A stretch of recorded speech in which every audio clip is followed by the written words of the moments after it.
Amigos e amigas, estamos aqui mais uma vez com a graça de Deus para mais uma reflexão hoje, nesse dia tão importante que é dia de Nossa Senhora das Graças e também dia de uma grande santa. Aquela santa, né, que recebeu exatamente em 1830 a visita, a aparição de Nossa Senhora, Santa Catarina Labouré, lá na França, em Paris, na rua de Lubac, e que trouxe para nós essa devoção tão maravilhosa da medalha milagrosa. Bem, é sobre tudo isso que nós queremos conversar também sobre as glórias da Virgem Maria, as coisas importantes que a igreja nos ensina. Então você está convidado aí a conversar conosco, está convidado aí a participar, pode mandar sua pergunta. Hoje eu tenho aqui alguém que me ajuda a responder as perguntas, escolher e responder as perguntas, ok? Mas, como sempre, vamos pedir ao Senhor a sua graça e a sua bênção. Não ousemos, meus irmãos, fazer alguma coisa, né? Não só no campo da fé, da religião, mas também na nossa vida profana, sem rezar, né? É bom sempre lembrar aquilo que diz o salmista, né, lá no Salmo 126. Se não é Deus quem edifica a casa, em vão trabalham os seus construtores. Em vão vigiam as sentinelas, se não é Deus quem guarda a cidade. Portanto, em vão a gente trabalha, a gente luta, a gente faz alguma coisa, se não é Deus quem dá a sua bênção, quem dá a sua graça. Estejamos sempre, meus irmãos, convencidos dessa grande verdade. Que tudo seja, então, em nome do Pai, e do Filho e do Espírito Santo. Amém. Vinde, Espírito Santo. Enchei os corações dos vossos fiéis com a luz do Espírito Santo. Fazei, Senhor, que apreciemos retamente todas as coisas segundo o mesmo Espírito e gozemos sempre da sua consolação. Por Cristo nosso Senhor. Amém. Ó Deus bendito, que instruíste os corações dos vossos fiéis com a luz do Espírito Santo, fazei que apreciemos retamente todas as coisas segundo o mesmo Espírito e gozemos sempre da sua consolação. Por Cristo nosso Senhor. Amém. E como dizia o Padre Gobi, né, quando ele pedia sempre a intercessão de Nossa Senhora, né, ele dizia: vinde, Espírito Santo, vinde pela intercessão poderosa do Imaculado Coração de Maria, vossa amadíssima esposa. Vinde, Espírito Santo, vinde pela intercessão poderosa do Imaculado Coração de Maria, a vossa amadíssima esposa. Vinde, Espírito Santo, vinde pela intercessão poderosa do Imaculado Coração de Maria, a vossa amadíssima esposa. Ave Maria, cheia de graça, o Senhor é convosco. Bendita sois vós entre as mulheres, e bendito é o fruto do vosso ventre, Jesus. Santa Maria, Mãe de Deus, rogai por nós, pecadores, agora e na hora de nossa morte. Amém. Glória ao Pai, ao Filho e ao Espírito Santo, como era no princípio, agora e sempre. Amém. Louvemos noite e dia aos nomes santíssimos de Jesus, de José e de Maria. Em nome do Pai, e do Filho, e do Espírito Santo. Amém. Muito bem, meus irmãos, nós sabemos então que em 1830, Nossa Senhora começou a aparecer aquela irmãzinha da Ordem da Visitação, né, lá na França, na rua de Lubac, em Paris, né, onde tem lá a capela da chamada Medalha Milagrosa, né? Eu tive a graça de poder estar ali já 2 vezes, nas peregrinações, que às vezes eu ajudo na Canção Nova, e pude ver ali quanta gente, quanta maravilha ali acontece. Então, gostaria de, nessa nossa conversa hoje, falar um pouquinho de Santa Catarina Labouré, que foi assim privilegiada com essa aparição de Nossa Senhora, né? Ela que nasceu ali na França, na região da Borgonha, no dia 2 de maio de 1806, né? E que era a 9ª filha de uma família que, como tantas outras, sofria com as guerras de Napoleão Bonaparte, porque Napoleão Bonaparte, infelizmente, naquela sua euforia de querer dominar toda a Europa, acabou sendo vencido, né, pelos ingleses, pelo almirante Nelson, da Batalha de Waterloo, e colocou a França numa situação realmente muito complicada, né? Muito bem. Santa Catarina Labouré, aos 9 anos de idade, ela perdeu a sua mãe. Veja que como é interessante, né? Perdeu a mãe, mas Catarina assumiu com empenho também a maternidade e a educação dos irmãos, né? E até que quando ela terminou toda esta missão dela, ela se colocou a serviço de Deus, né? Quando se consagrou exatamente a Jesus na Congregação das Filhas da Caridade, que foi fundada por São Francisco de Sales. Bem, aconteceu então que em 1830, sua vida então se entrelaçou assim de maneira mais profunda com os mistérios de Deus, porque a Virgem Maria, né, começou a aparecer para ela, né, e enriquecer toda a igreja com as suas graças e com a sua Imaculada Conceição. E assim, descreveu Santa Catarina. Ela disse o seguinte, Santa Catarina Labouré escreveu o seguinte: a Santíssima Virgem apareceu ao lado do altar, de pé, sobre um globo, né, com o semblante de uma senhora de beleza indizível, de veste branca, o manto azul, com as mãos elevadas até a cintura, sustentava um globo, figurando o mundo, encimado por uma cruzinha. A senhora era toda rodeada de tal esplendor que era impossível fixá-la. O rosto radiante de claridade celestial conservava os olhos elevados ao céu, como para oferecer o globo a Deus. A Santíssima Virgem disse: eis o símbolo das graças que derramo sobre todas as pessoas que me pedem. Está aí. Muito importante isso, né? Eu quero colocar aqui que a igreja reconheceu a validade dessas aparições, né? É uma das aparições de Nossa Senhora, como a de Fátima, como a de Lourdes, como a de Aparecida, que a igreja reconheceu, né? Nossa Senhora apareceu por 3 vezes, então, ali, a Santa Catarina Labouré, e na terceira aparição, Nossa Senhora insiste, né, nos mesmos pedidos, e apresenta um modelo daquela medalha milagrosa que ficou tão famosa na França, né? A medalha de Nossa Senhora das Graças. E, ao final daquela aparição, Nossa Senhora diz: minha filha, doravante não me tornarás a ver, mas hás de ouvir a minha voz em tuas orações. Bem, eu quero meditar um pouquinho aqui com você nessa colocação, nessa palavra, né, que Santa Catarina deixou escrita. Ela disse que Nossa Senhora apareceu assim sobre um globo, né, com o semblante de uma senhora de beleza. Esse globo é a Terra. Ela aparece em cima da Terra, como rainha da Terra, rainha do céu e da Terra. É um sinal maravilhoso. Alguém que está protegendo a Terra. Portanto, alguém que nós devemos colocar debaixo da sua proteção, né? Como é importante aquela oração, meus irmãos, que lá do século II, que os nossos mártires, né, na região ali do norte do Egito, na região de Cartago, que eram perseguidos pelo Império Romano, porque a perseguição foi até o ano 313, né? Em 1900 mais ou menos 40, os papirólogos encontraram ali na região da Alexandria, no Egito, um fragmento de papiro, um pedacinho de papiro escrito em grego, uma oração que os nossos irmãos mártires rezavam no século II, aí por volta do ano 200. Debaixo da vossa proteção nos refugiamos, ó Santa Mãe de Deus. Não desprezeis as nossas súplicas em nossas necessidades, mas livrai-nos sempre de todos os perigos, Virgem gloriosa e bendita. Olha, que oração maravilhosa mesmo, uma oração do século II. Os cristãos já acreditavam profundamente em Nossa Senhora, Mãe de Deus. Debaixo da vossa proteção, nos refugiamos, Santa Mãe de Deus. Está escrito em grego, Agios Theotokos. Agios, que quer dizer Santa, Theotokos, que quer dizer Mãe de Deus. Não desprezeis nossas súplicas em nossas necessidades, mas livrai-nos sempre de todos os perigos. Virgem gloriosa e bendita. Virgem, outro dogma de fé, né, que os cristãos já rezavam. Então, quando eu vejo aí esse sinal que Nossa Senhora deu a Santa Catarina Labouré, ela em cima do globo terrestre, é a nossa protetora. E é interessante que ela está esmagando a cabeça da serpente. Olha que coisa extremamente significativa.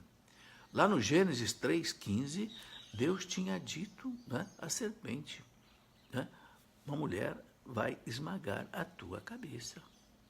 Você vai tentar ferir o calcanhar dela, mas ela vai esmagar a tua cabeça. Né? Ferir o calcanhar não mata ninguém, mas esmagar a cabeça mata. Né? Nossa Senhora das Graças mostra isso, o poder de esmagar a cabeça da serpente. Meus irmãos, nesse tempo diabólico que nós estamos vivendo, sabe, não parece que não há outra palavra para a gente falar isso. Onde as crianças estão sendo deturpadas, né, pela ideologia de gênero, dizendo para as crianças que sexo não existe. Que coisa mais horrorosa. Onde nós vemos aí esses vídeos pornográficos, essas cenas de teatros pornográficos, as feiras de arte entre aspas pornográficas, né? Onde nós vemos aí, meus irmãos, a eutanásia sendo, né, decantada. Tudo aquilo que a igreja ensina é desvalorizado, é zombado, sabe? A gente percebe que o demônio está por trás de tudo isso. Mas nós não perdemos a esperança, não, porque nós temos alguém que é mais forte do que o mal. É aquela que esmaga a cabeça da serpente. Portanto, a primeira coisa que me faz lembrar, que me faz pensar, meditar, nessa Senhora, Mãe de Deus, que tem todo o poder no céu e na terra. Sim, porque São Bernardo de Claraval dizia, Maria é a onipotência suplicante. Onipotência quer dizer pode tudo. Suplicante, quando ela pede. Né? São Bernardo dizia, ela não é onipotente por natureza, ela é onipotente pela graça, porque Deus lhe concede a graça. Então, meus irmãos, consagre a você, consagre sua família, consagre seu casamento, consagre seus filhos, consagre seu trabalho, consagre a sua casa, consagre seu carro, consagre sua vida, consagre a sua imaginação, porque o demônio age na nossa imaginação, sabia, né? Consagre tudo. A Virgem Maria, a nossa mãe, a Mãe de Deus. Sabe, não é à toa, meus irmãos, não é à toa que a última dádiva, o último presente que Jesus nos deu na cruz, com lábios de sangue, já nos estertores da morte, no limiar da morte, ele entregou sua mãe para ser a nossa mãe. Mulher, eis aí o teu filho. Falou para ela. E ali, ele falava para ela. Porque o evangelista diz, né? Vendo Jesus que aos pés da cruz estava a sua mãe, e o discípulo que amava disse, mulher. Então é esta mulher. Quando ele chama sua mãe de mulher, lá no Gênesis, lá nas bodas de Caná, aos pés da cruz, ele quer mostrar para nós quem é a mulher. A mulher poderosa que esmaga a cabeça da serpente. E ele nos dá como mãe. Ora, meus irmãos, todos nós sabemos o valor que tem uma mãe. O valor que tem uma mãe. Uma criancinha sem mãe, ela morre. É a mãe que lhe dá o leite, é a mãe que cuida dela. Primeiro foi a mãe que a gestou durante 9 meses. Então, assim como nós temos uma mãe aqui na terra, Deus quer que nós tenhamos uma mãe espiritual. Uma mãe que nos gera para a vida eterna. A primeira mãe, a mãe terrena, nos gerou para a vida natural. A mãe de Jesus, a nossa mãe, nos gera para a vida espiritual. Então, é esse sentido profundo que a gente percebe aí nessa mulher sobre esse globo, figurando o mundo encimado por uma cruz. Né? Ela veio aí. Depois a senhora era toda rodeada de tal esplendor que era impossível até olhar para ela. Aquele rosto radiante de claridade celestial, conservava os olhos elevados ao céu, olhando para o céu, né? Como para oferecer o globo a Deus. Ela tinha um pequeno globo na mão. Ela estava sobre um globo e com um outro globo ela oferecia a Deus. Né? Oferecia o mundo a Deus. E aí ela diz, a Santíssima Virgem disse, eis o símbolo das graças que derramo sobre todas as pessoas que me pedem. E é uma coisa muito interessante, Santa Catarina Labouré viu que das duas mãos estendidas de Nossa Senhora saíam raios luminosos, né?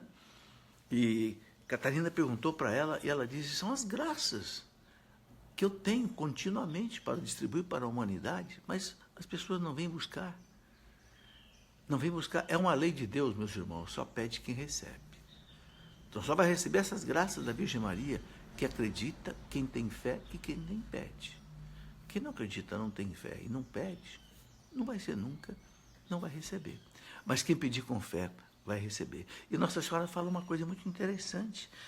Não é só pedir coisas importantes, não. Você pode pedir coisas muito simples para ela. Muito simples, sabe? Coisas da vida, coisas do dia a dia, né? Tem gente que quando vai estacionar o carro não acha lugar. Nossa Senhora, arranja um lugar para mim. Daqui a pouco sai algum carro e a pessoa entra. Você está numa fila resolvendo um problema, o problema não resolve. Nossa Senhora, passa na frente. Sabe, a mãe, você tem mãe, ou teve mãe. A mãe, ela não acha o pedido de um filho pequeno nem grande. Ela quer resolver o problema do filho. Não importa para a mãe se a mãe pede para ela uma bala, ou se a mãe pede um automóvel. Ela vai fazer o mesmo esforço para poder atender, porque é mãe. Que coisa bonita, meus irmãos. A última coisa que Jesus nos deu, antes de partir desse mundo, antes dele dizer ao Pai, tudo está consumado, consumatum est.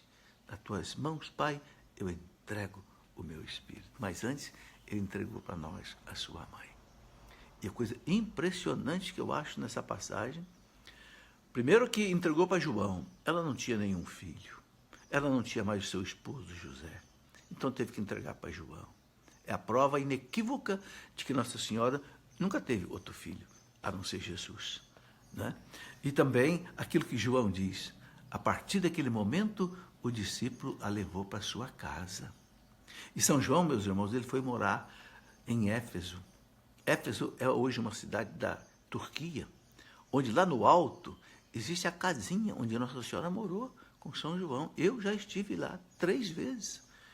Sim, porque existe uma peregrinação da Canção Nova, os caminhos de São Paulo, que passa por Corinto, passa por Éfeso, passa por Filipos, passa por Atenas, por Roma.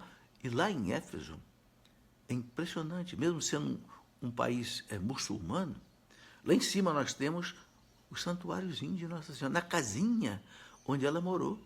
E como é que descobriram essa casinha? Lá no alto da montanha, né, de Éfeso. Porque Éfeso era uma cidade importantíssima do Império Romano. Tinha negócio de 300 mil pessoas na época de São João, era a capital da província romana da Ásia Menor. Capital da província romana da Ásia Menor. Então, os apóstolos, que eram muito inteligentes, o que eles faziam? Eles vinham evangelizar nas cidades importantes. Por isso que Paulo vai em Atenas, vai em Corinto, vai em Filipos, vai em Tessalônica, vai em Roma, porque cidades importantes. Os apóstolos sabiam que das cidades importantes o evangelho se irradiaria com mais força, com mais rapidez. Então, São João foi morar em Éfeso e levou Nossa Senhora. Está lá a casinha que Nossa Senhora morou lá em Éfeso. E é muito interessante, né, que até os muçulmanos veneram Nossa Senhora. Eles dizem, é a única mulher que não foi tocada pelo demônio. E eu me lembro que numa das peregrinações que eu fui ali em Éfeso, na casinha de Nossa Senhora, nós tínhamos uma guia muçulmana, uma guia judia, judia não, uma guia árabe, né, muçulmana. Mas era uma moça muito boa, profissional, então eles não entram em conflito de religião com a gente de jeito nenhum. E eu perguntava para ela, escuta, mas por que Nossa Senhora veio morar aqui no alto, tão longe da cidade, que a cidade está lá embaixo, lá tinha o templo do imperador Trajano, tinha a biblioteca famosa daquele escritor do século, né, Celso. E impressionante, aquela mulher disse para mim assim, porque Nossa Senhora era santa, e ela não queria se misturar com o pecado lá embaixo, o pecado de Éfeso. Porque ali estava se vivendo ainda o paganismo, aquele montoeiro de deuses, aquelas orgias, né, que havia ali, né, naquele santuário dos deuses. Ela não quis misturar. Então ficou aqui, olha, uma mulher muçulmana disse isso para mim. Eu fiquei impressionado de ouvir aquilo. Bem, mas vamos continuar aqui. Nossa Senhora, né, apareceu então por 3 vezes a Santa Catarina Labouré, e na terceira aparição ela insistiu com os mesmos pedidos, né? Aí apresentou aquele modelo da medalha milagrosa, né? E quando ela mostrou a medalha que ela queria que Santa Catarina Labouré mandasse cunhar, espalhasse pelo mundo, né? Ela viu aquela medalha bonita, que você já conhece, né? Eu uso aqui, né? Na minha correntinha aqui, eu uso essa medalhinha de Nossa Senhora, que foi a minha esposa que um dia me deu, né? Está aqui essa medalhinha que, né, a gente vê aí, de um lado aquele M de Maria, do outro lado os corações de Jesus e de Maria, né?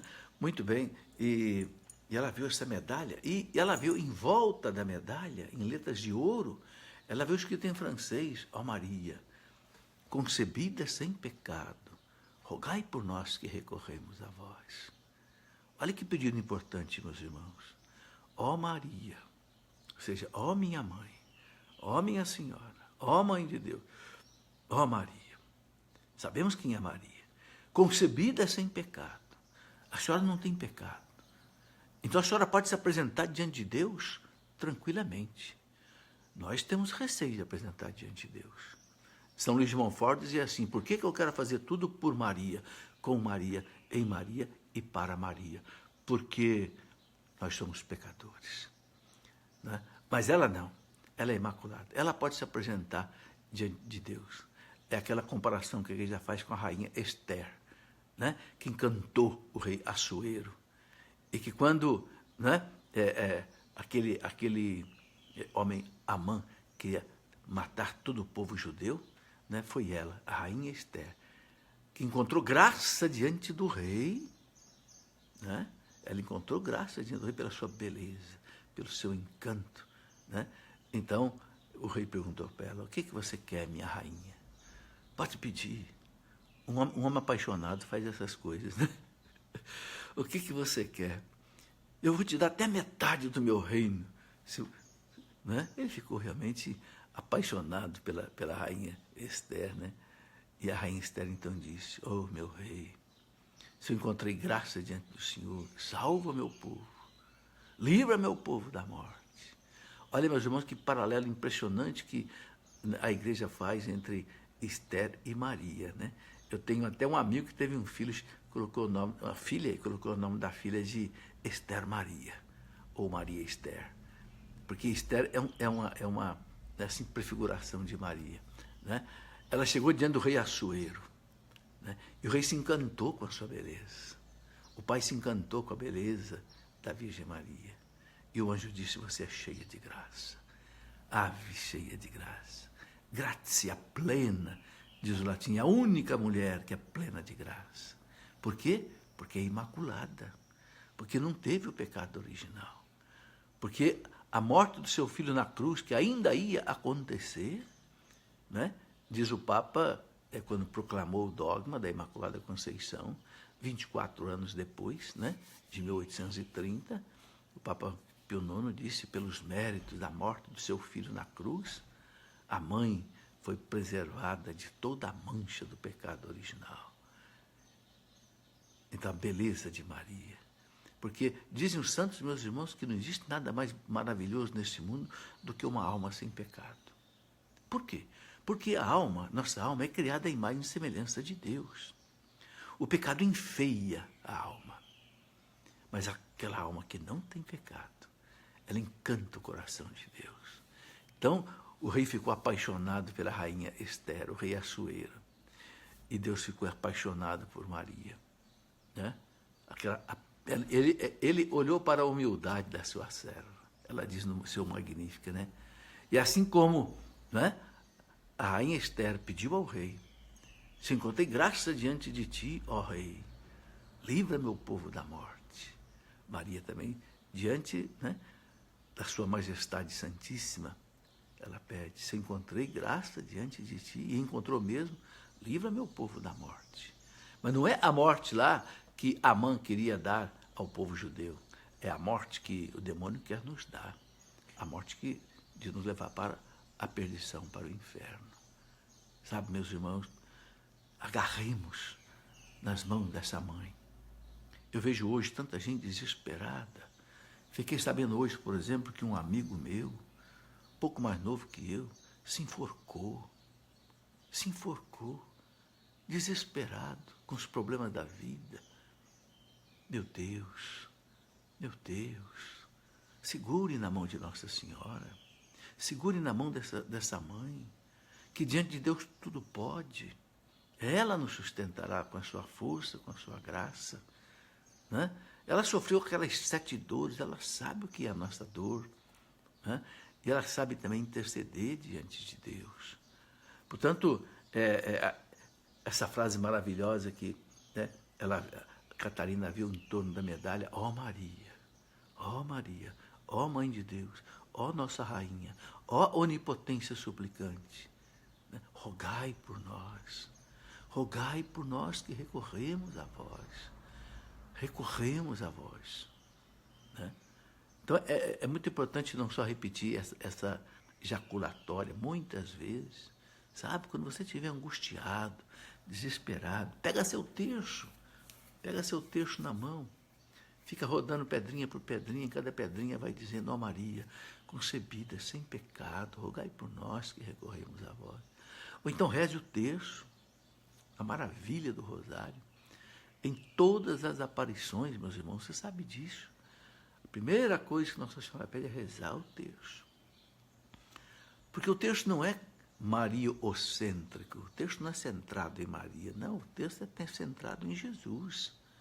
O Papa João Paulo II, naquela encíclica que ele escreveu, Rosarium Virginis Mariae, o Rosário da Virgem Maria, João Paulo II disse, o que está no centro da Ave Maria?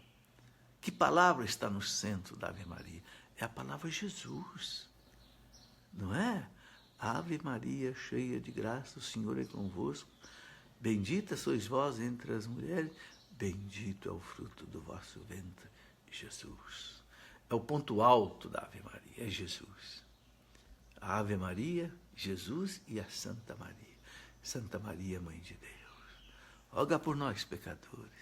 Agora, no hoje da nossa vida e na hora de nossa morte. Meus irmãos, que beleza a gente ter essa confiança em Nossa Senhora, a gente ter essa fé em Nossa Senhora, não é? Então, Catarina mandou cunhar aquela medalha se espalhou pela França numa época de fome, uma época de muito sofrimento na França, e o uso daquela medalha, meus irmãos, conseguiu tantas graças, né, como o efeito de uma relíquia, como o efeito de uma medalha mesmo, um objeto bento, né, que é um sacramental, né, que significa o poder de Deus. Tantos milagres aconteceram que o povo começou a chamar de medalha milagrosa. E hoje, no mundo inteiro, as pessoas usam essa medalha milagrosa. Portanto, hoje é esse dia de Nossa Senhora das Graças. Dia que nós devemos dar graças a ela, né, com todo o coração. Sabe? No ano de 1832, 2 anos depois das aparições ali,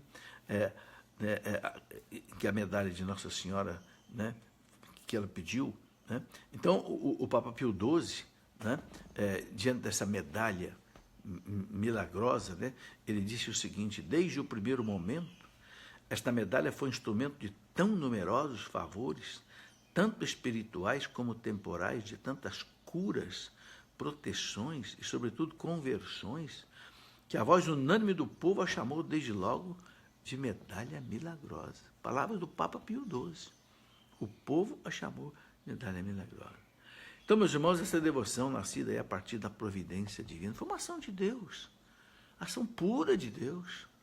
Deus, quando vê a humanidade afundando, ele permite alguma coisa extraordinária, como a aparição de Nossa Senhora, aí, depois da aparição de Nossa Senhora em Lourdes. E é maravilhosa a aparição em Lourdes. Por quê? Porque, veja essas 3 datas, que coisa interessante. 1830, Nossa Senhora se mostra como Imaculada. Ó Maria, concebida sem pecado, rogai por nós que recorremos a vós. 1830.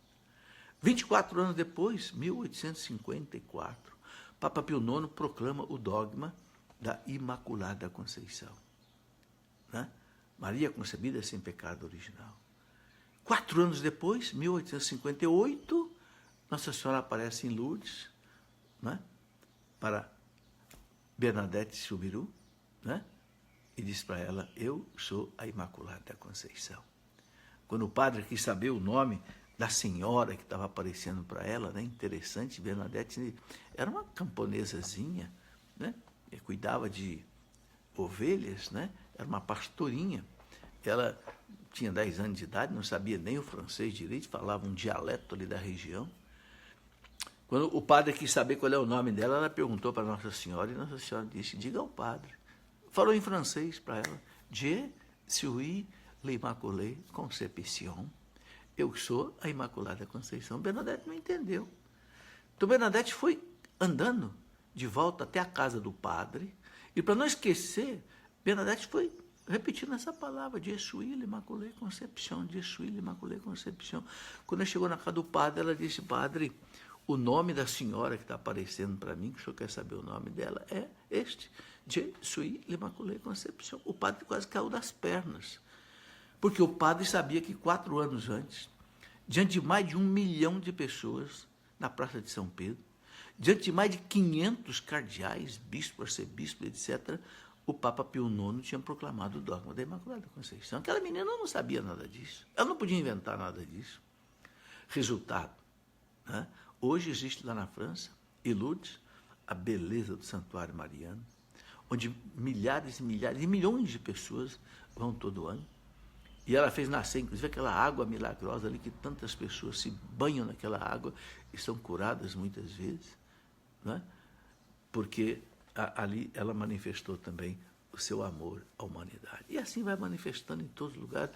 São tantos, meus irmãos, são tantas as notícias de aparições de Nossa Senhora, que a gente não dá conta, né, de até saber se é verdade, se não é verdade. O próprio Vaticano não tem gente, estrutura, né? Por isso o Vaticano deixa que cada bispo diga, faça um exame e diga. E aqui eu já dou um critério aqui interessante: como é que você deve se portar diante da notícia de uma aparição de Nossa Senhora. O que o bispo da diocese autoriza? Se o bispo autoriza que as pessoas podem ir lá, podem divulgar as mensagens, pode celebrar a missa no local, tudo bem, ok? Então pode. Não quer dizer que o bispo está dizendo uma palavra definitiva, não. Uma palavra definitiva depois vai para Roma.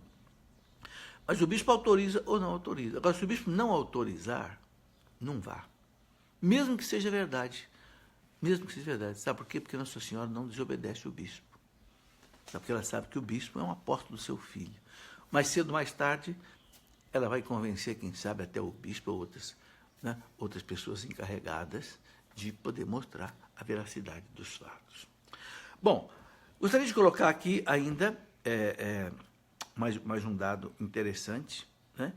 Eu tinha colocado que em 1832 o Papa Pio XII falou da medalha. Não foi o Papa Pio XII. O Papa Pio XII ele é mais recente, ele é de 1950. Na verdade, foi o Papa Pio IX. Bem, Santa Catarina Labouré, ela passou 46 anos de sua vida num convento, onde ela viveu o Evangelho com muita profundidade, principalmente no tocante à humildade, né? Pois ninguém sabia que ela tinha sido o canal desta aprovação, né? Muito humilde, e sofreu muito. Todas as pessoas que recebem alguma mensagem de Deus, alguma missão de Deus desse tipo, sofrem muito, né?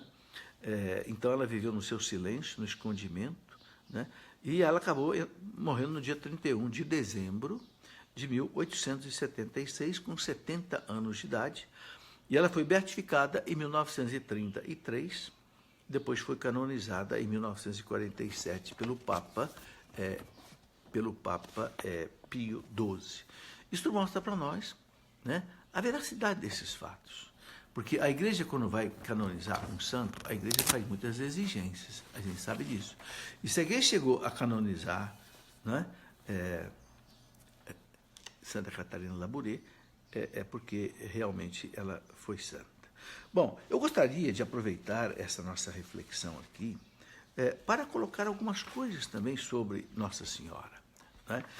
Eu acho que vocês já conhecem, quem está me ouvindo aqui já deve ter falado muitas vezes, no Tratado da Verdadeira Devoção à Virgem Santíssima. Esse Tratado da Verdadeira Devoção à Virgem Santíssima, que foi escrito lá por 1700 e pouco, né, por São Luís Maria Grignon de Montfort, um santo extraordinário, um santo devoto da Virgem Maria, assim, de uma maneira extraordinária, né? E ele escreveu esse tratado, e o que me impressiona muito nesse tratado é que o Papa João Paulo II disse que esse tratado foi um livro que marcou a vida dele em relação à Virgem Maria. Marcou tanto, meus irmãos, que o Papa fez questão, inclusive, de consagrar o seu pontificado à Virgem Maria, colocando no seu escudo, né? Totus tuus, Maria, todo teu, Maria. Né? E eu quero ler para você aqui o que o Papa João Paulo II disse sobre isso. Ele disse assim: a leitura deste livro, o Tratado de Montfort, marcou em minha vida uma transformação decisiva. É um daqueles livros que não basta ler. A consequência foi que a devoção de minha infância e mesmo de minha juventude para com a Mãe de Cristo ganhou uma dimensão nova. Enquanto antes me mostrava reservado, com medo de que a devoção a Maria pudesse deixar Cristo na sombra, em vez de lhe dar prioridade, entendi agora, à luz do Tratado de Grignon de Montfort, que a realidade é totalmente diferente. Olha o que o Papa dizendo. Ele também achava que ser muito devoto da Virgem Maria. Que negócio é esse? Tudo por Maria, com Maria, em Maria, se consagrar como escravo, né, a Jesus pelas mãos da Virgem Maria. Que negócio é esse? O Papa explica aqui.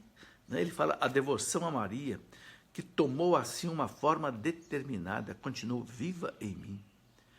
Tornou-se uma parte integrante da minha vida interior e de meu conhecimento espiritual de Deus. Que coisa impressionante, mano. Papa João Paulo II, São João Paulo II. Sabe, é por isso que o padre Paulo Ricardo recomenda tanto a devoção, a consagração que São Luís de Montfort pede que se faça, e no final do livro ele traz a maneira de fazer essa consagração. É uma consagração muito especial, onde a gente se prepara durante 33 dias, com as orações que aparecem aqui, né, nos livros. Né, são muitas editoras que já publicaram o Tratado da Verdadeira Devoção à Virgem Santíssima. Né, eu consegui com os padres montfortinos, os padres da congregação fundada por São Luís de Montfort, o padre Luizinho, lá de Montlevade, né, ali em Minas Gerais, eu consegui também a autorização deles para publicar, e publicamos também o tratado, e inclusive ele mandou para mim o original deles, né, dos Montfortinos, para a publicação. E eu gostaria de lembrar aqui algumas coisas impressionantes, né, desse tratado. Esse tratado ele ficou escondido num armário durante mais de 120 anos.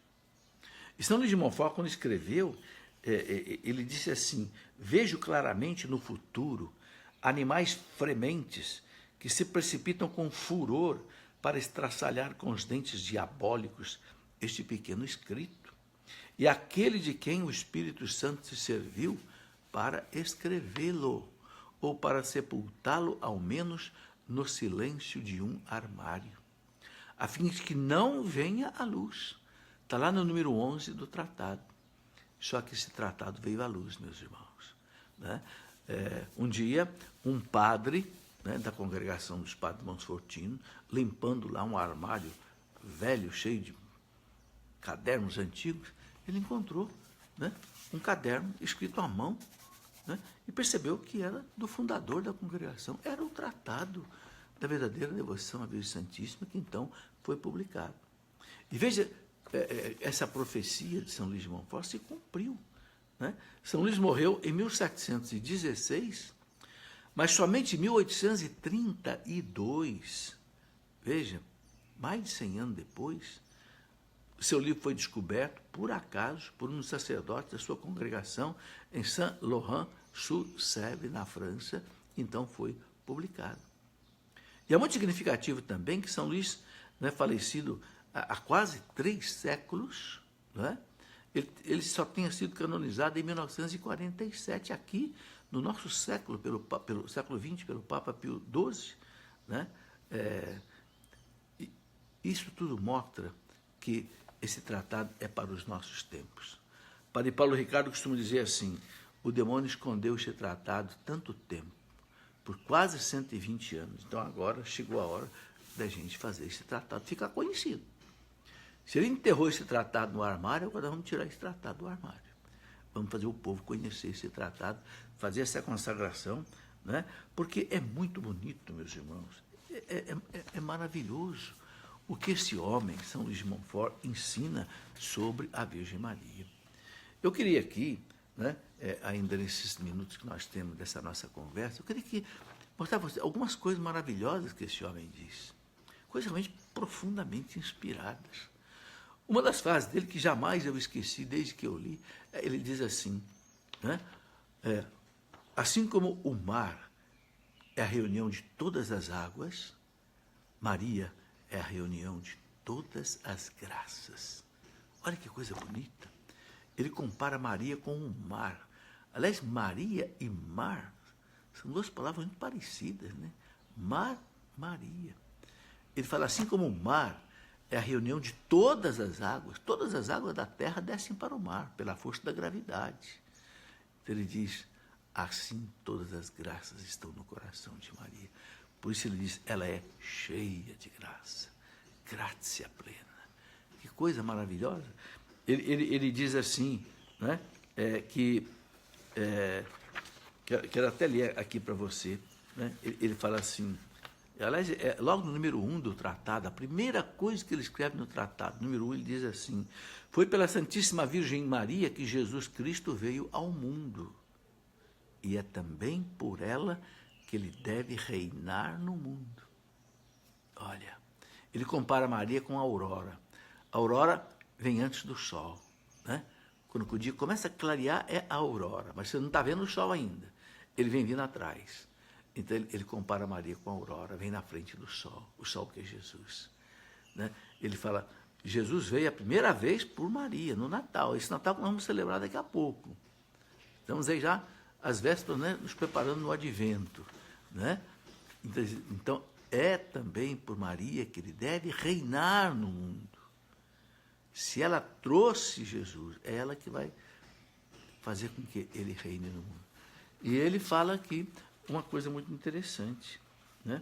Ele fala assim, Maria tem sido até agora desconhecida, e que é esta uma das razões por que Jesus Cristo não é conhecido como deve ser. Olha que interessante. Maria tem sido até agora desconhecida. É muita gente que não conhece Maria, né? E muita gente que ofende Maria, muita gente que não quer saber dela, né? Então ele fala assim, e esta é uma das razões porque Jesus Cristo não é conhecido como deve ser. E outra coisa que ele diz, se, portanto, como é certo, o conhecimento e o reinado de Jesus Cristo se irão estabelecer no mundo, isto terá de ser uma consequência necessária do conhecimento e do reinado da Virgem Maria, que deu Jesus Cristo ao mundo na primeira vez e há também de fazê-lo resplandecer na segunda vez. Sabe, meus irmãos, é um santo. Escreveu isso aqui há 3 séculos. Os seus escritos foram aprovados pela Igreja na época da sua canonização. Quero reler para você. Essas palavras são muito pesadas. Se, portanto, como é certo, o conhecimento. É preciso conhecer a Virgem Maria. Ok? Eu escrevi um livro que ajuda você a conhecer a Virgem Maria, o Tratado da Verdadeira Devoção à Virgem Santíssima. Esse livro aqui, né? O Tratado da Verdadeira Devoção, ou melhor, esse é o que eu escrevi, A Mulher do Apocalipse. E você tem o Tratado da Verdadeira Devoção à Virgem Santíssima. O que eu escrevi, A Mulher do Apocalipse, é baseado no tratado e que mais nos ensinamentos outros da Igreja, mostrando todos os dogmas, as devoções da Virgem Maria. Então, o santo fala, né, da importância de conhecer Maria. Ele fala assim, se, portanto, como é certo, o conhecimento e o reinado, né, de Jesus se irão estabelecer no mundo, isso também como uma consequência do conhecimento e do reinado da Virgem Maria. Ou seja,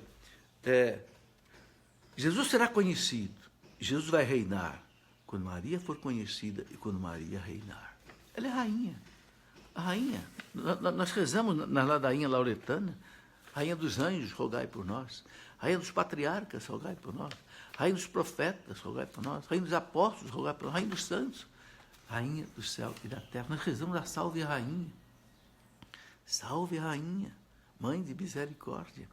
Ou seja, então, é muito importante tudo isso. Eu tenho aqui muitas coisas ainda, mas eu quero responder agora algumas perguntas que já chegaram aqui na minha mão. Vamos lá. O Max Ganierli, o que você acha da total consagração à Virgem Maria pelo método São Luís de Montfort? Ô Max, maravilhoso. Olha, eu fiz essa consagração em 1994. 7 dias depois, eu sofri um acidente de carro tremendo. Eu tinha colocado um adesivo de Nossa Senhora na frente embaixo do vidro retrovisor do meu carro. Um acidente na Via Dutra. Um caminhão me pegou por trás, me pegou pela frente, esmagou meu carro. Eu não morri, porque eu senti com todas as forças da minha alma que Nossa Senhora não deixou morrer. E eu estava rezando o terço nessa hora. Quando as pessoas me conseguiram tirar de dentro do carro, eu não sofri um arranhão. O carro se acabou. Virou um papel amassado. E eu lá dentro. Né?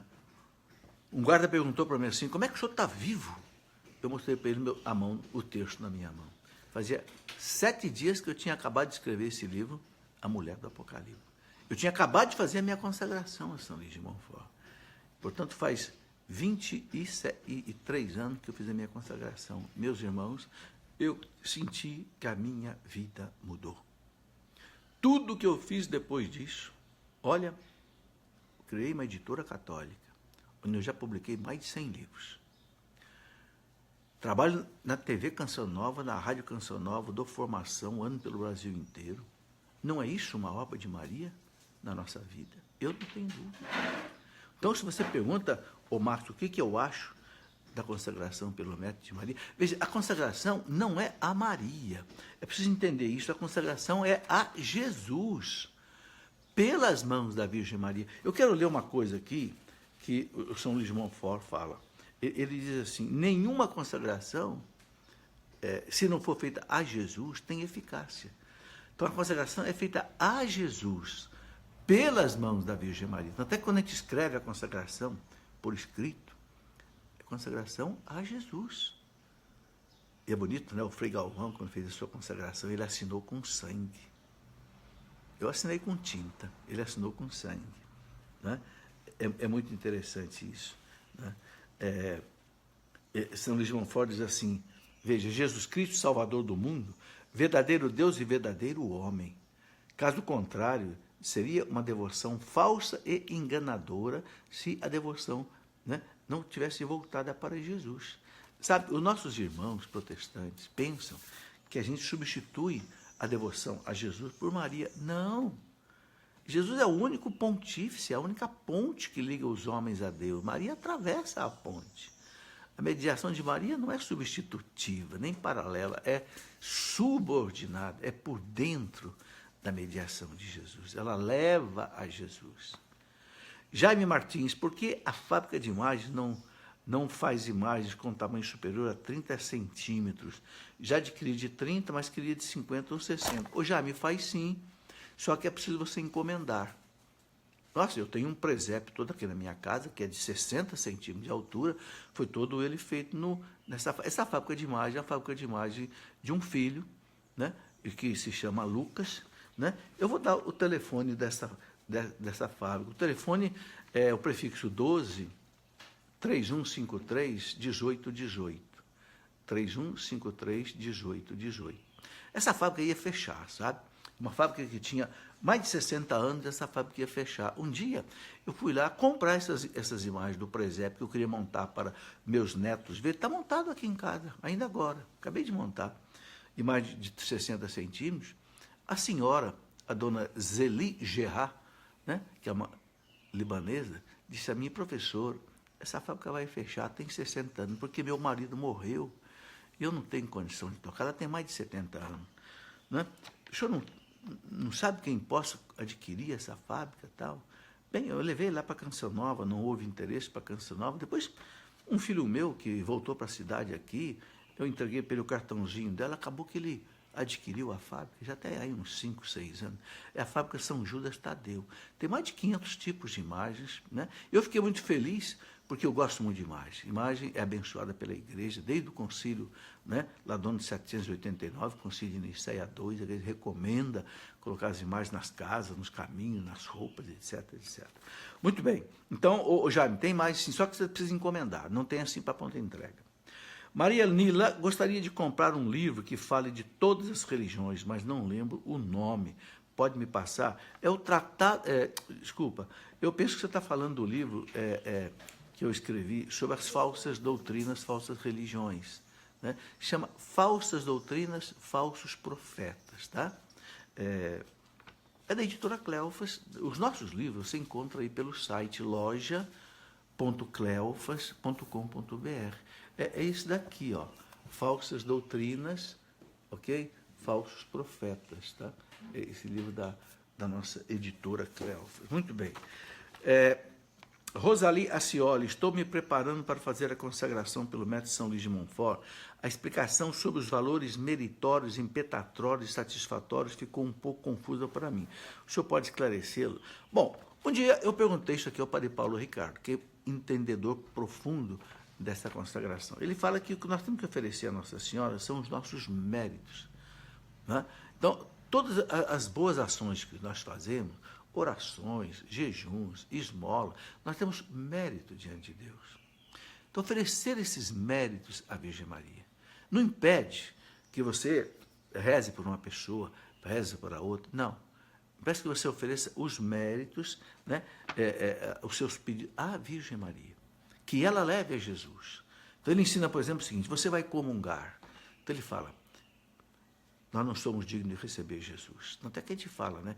Ele recomenda a gente rezar 3 vezes. Senhor, eu não sou digno de que entrei na minha morada, mas dizei uma palavra e eu serei salvo. Ele fala assim, peça à Virgem Maria que venha ao seu coração e ela receba Jesus no seu coração, porque ela é a única pessoa digna, realmente digna de receber Jesus.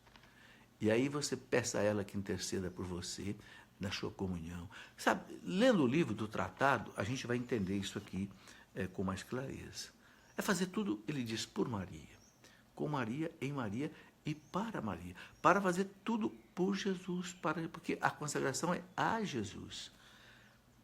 Djalma Figueiredo, o senhor poderia falar um pouco sobre o ouro da igreja?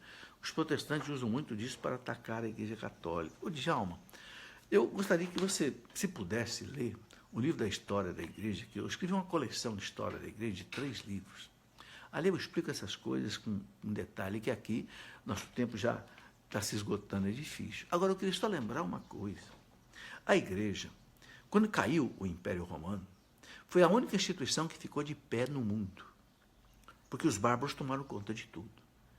E quem dominou o mundo, quem transformou essa massa bárbara, visigodos, ostrogodos, alamanos, suevos, burgúndios, celtas, vikings, etc, etc. Quem transformou essa massa, esse mosaico de povos bárbaros, na cristandade, lá do século X, XII, foi a Igreja Católica Apostólica Romana. Foram os monges de São Bento, os monges, né, de Santo Agostinho, os monges, né, de São Bonifácio, os monges, né, os padres, os bispos. Eles salvaram o Ocidente.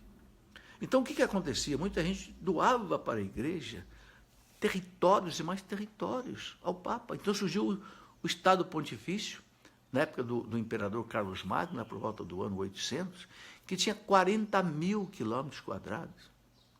Era maior do que muitos estados aqui do Brasil, o Estado Pontifício dentro da Itália. A igreja não roubou isso de ninguém. A igreja não fez guerra para roubar isso de ninguém. A igreja ganhou. Só a condessa de Canossa, da Itália, doou ao Papa um condado que tinha mais de 3 cidades grandes da Europa hoje. Ferrara, Ravenna e outras cidades. Por que o Papa era amado?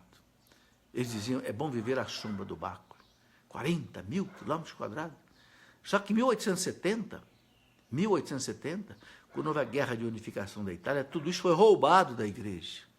A força de armas, porque o general, né, italiano, Vittorio Emanuele II, atacou, invadiu o Estado Pontifício, tomou tudo da igreja. A igreja ficou com um pedacinho de terra que é o Vaticano, que tem sabe quanto? 0,4 quilômetros quadrados. de 40 mil quilômetros quadrados, ficou com 0,4 quilômetros quadrados, que é o Vaticano, que não dá para descer nenhum avião. E aí, meus irmãos, né, as pessoas perguntam, por que a igreja não vende aquele museu do Vaticano, cheio de coroas de ouro? Você sabe por que não pode vender? Porque não é da igreja. Quando houve o Tratado do Latrão, em 1929, em que Mussolini assinou com o Papa Pio XI um tratado, chamado Tratado do Latrão, que reconheceu o Vaticano como um Estado independente da Itália, né? Ficou colocado no Tratado do Latrão que tudo que tem no Vaticano de riqueza não pertence à igreja. A igreja tem usufruto, pertence ao Estado italiano. O Papa não pode vender uma estatueta do museu lá do Vaticano. Esse é o ouro da igreja. Podemos dizer que a igreja foi muito rica, sim. Foi muito rica porque o povo transformou a igreja numa coisa rica. Assim como a Basílica de Aparecida, por exemplo, é uma riqueza extraordinária. Mas quem fez essa riqueza extraordinária da Basílica do Vaticano? O povo. O povo. Por amor a Nossa Senhora, quer ter uma casa bonita para ela. O povo, por amor à igreja, quis ter uma igreja forte. Bem, vamos em frente. Roberta de Jesus. Para se consagrar a Nossa Senhora, deve-se somente fazer o método de Montfort ou uma oração de consagração? Claro, Roberta, qualquer oração de consagração é válida.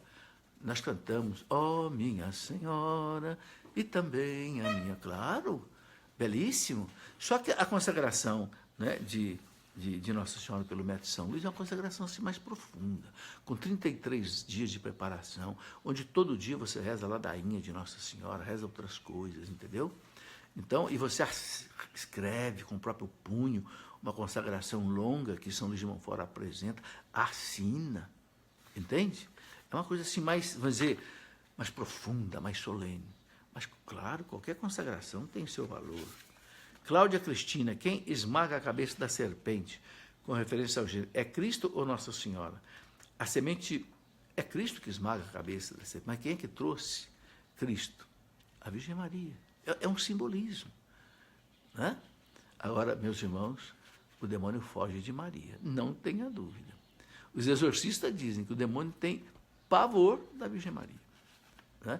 Por quê? Porque ela é rainha do céu, da terra e dos infernos. Ela dá ordem aos demônios, como aos anjos, como aos santos. Ok? Aí a Cláudia pergunta ainda, a semente de Maria, né, é Cristo? Então não é Cristo que esmaga a cabeça da serpente? Sabe, Deus usa as suas criaturas, mas é o seu poder que age. Não são os santos que realizam o milagre, os santos conseguem o milagre, pelos seus méritos. Maria, pelo seu mérito de virgem, imaculada, mãe de Deus, Deus realiza por ela esse esmagar a cabeça da serpente. Ok? A gente não pode separar uma coisa de outra. Alessandra Nascimento, explique mais um pouco da Imaculada. Na minha ignorância, não entendo, pois ela é filha de pais que a tiveram. Isso não é ser filha do pecado? Alessandra, é um milagre. É um milagre que o Papa proclamou exatamente no dia 8 de dezembro de 1854. O que o Papa disse? O Papa Pio IX. É claro que a igreja já vinha pesquisando isso desde o primeiro século. Santo Agostinho já acreditava isso lá no século III, século IV. Santo Agostinho tem um livro sobre a Virgem Maria, onde ele diz assim, nem pensar que a mãe de Jesus pudesse ter pecado. Porque é mãe de Deus. Como é que a mãe de Deus porque trazer o pecado original, meus irmãos, é ser escravo do demônio. Então, ele dizia, como? Só que havia ainda algumas dúvidas, até que em 1854 o Papa resolveu definir como dogma de fé. É dogma de fé. Maria, pelos méritos da morte do seu filho na cruz, foi preservada do pecado original. Então, veja bem, Maria foi salva também por Jesus, como nós. Só que foi salva de uma maneira diferente. Vou fazer uma comparação para você entender. Existe, por exemplo, uma gripe. Então, a gente toma vacina contra a gripe, né? Você fica livre da gripe, por quê? Porque você tomou vacina. Mas quem pegou a gripe, depois toma um remédio, um antibiótico, não sei, para ficar curado da gripe. Você entendeu? Nós fomos curados do pecado original pelo batismo, pelo antibiótico da fé. Maria foi curada pela vacina da fé. Ou seja, o pecado não a tocou, porque os méritos da morte do seu filho na cruz a preservou do pecado original. Aí você pergunta, mas como se Jesus não tinha nem nascido ainda? Não tinha nem nascido no nosso tempo. Só que para Deus não existe o tempo. O tempo não é um limitador de Deus. Para Deus não há passado nem futuro. Para Deus só existe o presente. Né? O teólogo Karl Rahner dizia, Deus é um instante que não passa. Sabe, eu convidaria você, sem medo algum, convidaria você a ler o primeiro capítulo desse livro, A Mulher do Apocalipse, que é exatamente o dogma da Imaculada Conceição. Nesse livro, A Mulher do Apocalipse, eu explico todos os dogmas, a Imaculada Conceição, a virgindade perpétua, a Assunção ao céu, né? A maternidade divina e as devoções à Virgem Maria. Maria, Mãe de Deus, Maria, medianeira de todas as graças. Aí você vai ter um entendimento mais profundo sobre a Virgem Maria. É esse conhecimento que São Luís de Montfort diz, que quando nós tivermos o conhecimento e o reinado da Virgem, então nós teremos também o conhecimento e o reinado de Jesus, porque a aurora vem na frente. Luci Carvalho, qual pecado Adão e Eva cometeram? Soberba. A igreja não tem dúvida de dizer, desobediência. Quiseram ser como Deus. O que a serpente soprou no ouvido de Eva? O quê? Deus disse que você não podia comer essa fruta? Essa fruta é algo simbólico. Essa fruta quer dizer o quê? Não desobedeça a Deus. Não queira ser o juiz do bem e do mal, porque era a fruta da árvore do bem e do mal. Ou seja, não queiram você ser o árbitro do bem e do mal. É o que o homem quer. O homem, hoje também, ele não quer obedecer a Deus. Ele quer ser o árbitro do bem e do mal. Eu faço a minha lei. Eu faço a minha moral, eu faço a minha religião. Eu não vou seguir a religião de Deus, não. Deus diz, não matar, o homem mata. Não roubar, o homem rouba. Não prostituir, o homem prostitui. Não pecar contra a castidade, o homem peca. O que é isso? Desobediência, soberba. Eu me acho melhor do que Deus. A serpente soprou isso no ouvido de Eva. Deus sabe, olha a mentira aí, que quando vocês comerem essa fruta, seus olhos vão se abrir e vocês vão ser como deuses. Mas desde quando a criatura pode ser Deus? Esse foi o pecado, soberba. Foi o mesmo pecado dos anjos no céu. É o que a igreja nos ensina. Ok? Eu tenho um livro que eu escrevi inteirinho sobre o pecado original para explicar isso. O pecado original que a igreja ensina. Né?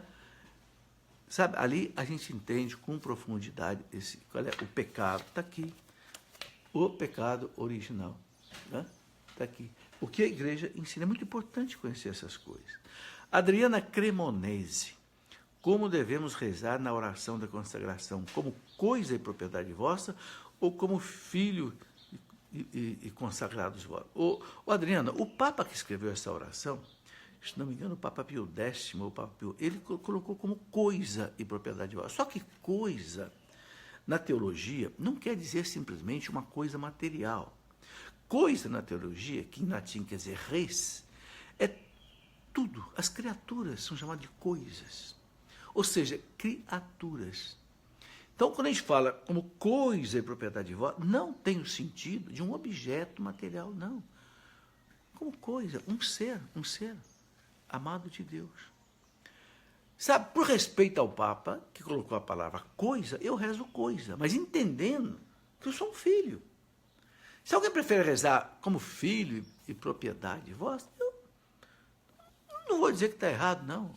Sabe, o importante, meus irmãos, é se consagrar como coisa ou como próprio filho.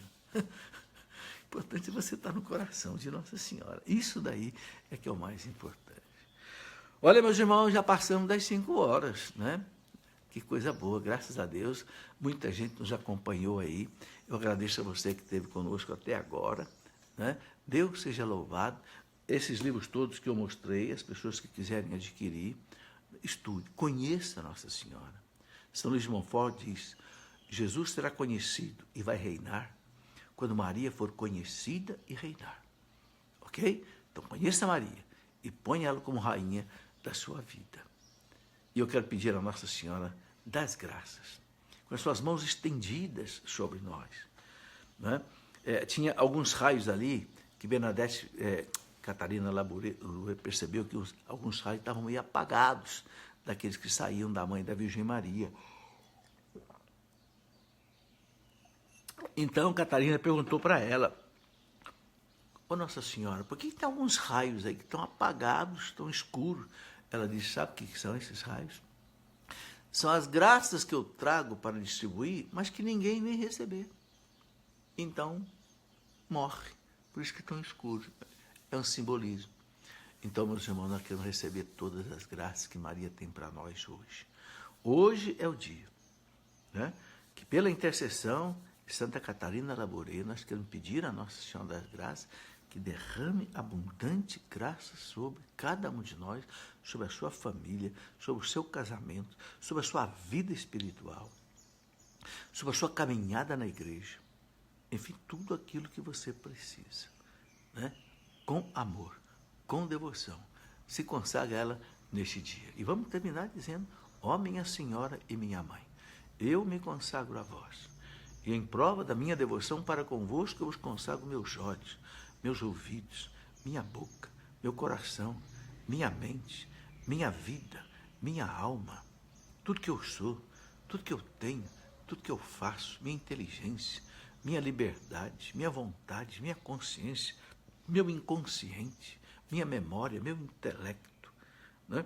Meus pensamentos, minhas palavras, meus atos, tudo que eu sou, que tenho e que faço, meus trabalhos, minhas alegrias e minhas tristezas, minhas dores, minha vida, minha família, meus filhos, meus netos, meus parentes, amigos e conhecidos, meus negócios, tudo, Mãe, debaixo da vossa proteção, debaixo da vossa graça nesse dia de hoje, debaixo da vossa bênção.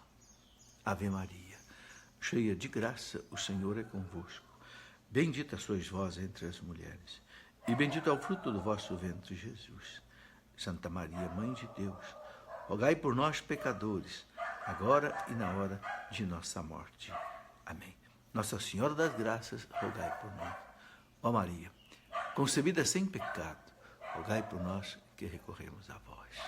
Em nome do Pai, e do Filho, e do Espírito Santo.